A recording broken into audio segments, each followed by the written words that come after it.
अरे बेबी, हमारे अलावा यहाँ पे कोई तीसरा बंदा भी है क्या? अरे नहीं नहीं बेबी, यहाँ पे तो कोई भी नहीं है। वो हम ना रेस्टोरेंट में आ रखे हैं, तो इसलिए तुम्हें लग रहा होगा यहाँ पे बहुत सारे लोग हैं ना, इसलिए। ओ अच्छा अच्छा, तुम सही कह रही हो। मैं तो भूल ही गया था कि हम कैफे में आ रखे हैं। और मेरी होने वाली बीवी मुझसे इतना प्यार करती है, मैं भी उसके बारे में क्या ही सोच रहा हूँ। सॉरी। हाँ, अब तुमने एकदम पते की बात बोली है ना। तुम ना फालतू में मुझ पे शक कर रहे हो। तुम्हें तो पता ही है कि मैं तुमसे कितना प्यार करती हूँ। तो मैडम बताइए, आप तीनों के लिए क्या ऑर्डर करना है?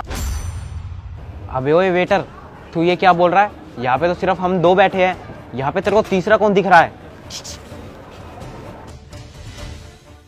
ओ मैडम, आपको क्या लगता है कि मैं सरकारी ऑफिस का कोई चपरासी हूँ जिसे 500,000 रुपया दे दोगी और मैं झूठ बोल दूंगा? और एक बात आपको जानकारी के लिए बता दूं कि आपका जो बॉयफ्रेंड है ना, वो कोई और नहीं बल्कि मेरा बेटा है, समझी? क्या?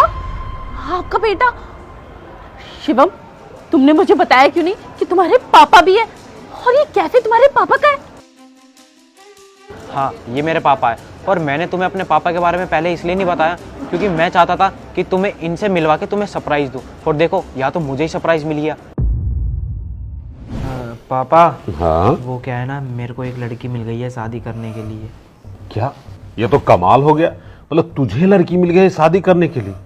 किस लड़की के कर्म फूट गए जो तुझे पसंद करने लगी? अरे पापा, है एक पूर्वी नाम की लड़की। हाँ, ये तो बहुत खुशी की बात है कि तुझसे कोई लड़की शादी करना चाहती है। अरे तो देर किस बात की बेटा, अरे मेरी होने वाली बहू को मुझे दिखा तो सही।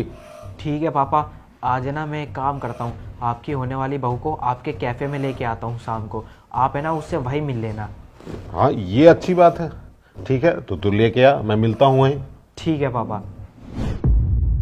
अरे पूर्वी, तुमने मेरे साथ इतना बड़ा धोखा क्यों किया? अगर मैं तुम्हें पसंद नहीं था तो तुम मुझे बता देती। तुमने अपना ये नया आशिक बना रखा है। अगर तुमने एक बार भी नहीं सोचा मुझे पता चलेगा तो मुझे कैसा लगेगा? देखो, मुझे कितना बुरा लग रहा है। क्यों तुमने मुझे सपने दिखाए? क्यों तुमने मेरा हाथ थामा? मैंने तुम्हें अपने पास थोड़ी नहीं बुलाया था, तुम खुद आई थी मेरे पास चल के। नहीं नहीं शिवम, तुम गलत समझ रहे हो। ऐसा कुछ भी नहीं है। मैं तुमसे बहुत प्यार करती हूँ। मुझे एक्सप्लेन करने का मौका तो दो। अरे अब बचा ही क्या पूर्वी एक्सप्लेन करने के लिए? शिवम, बहुत हुआ। तो मेरी बात सुनो एक बार। पहले मेरी बात सुन लो। अगर उसके बाद भी तुम्हें लगता है कि मैं गलत हूँ तो तुम मुझे छोड़ देना, ठीक है?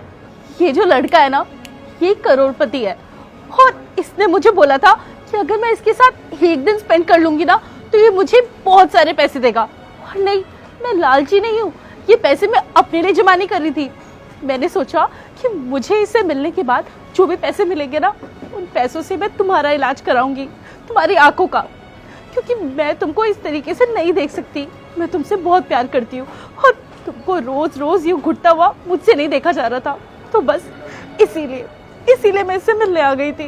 प्लीज मुझे माफ कर दो। मैं मानती हूँ कि मेरा तरीका गलत था, लेकिन उसके पीछे का इंटेंशन बिल्कुल सही था। लेकिन मुझे एक बात समझ नहीं आई, तुमने मुझसे झूठ क्यों बोला?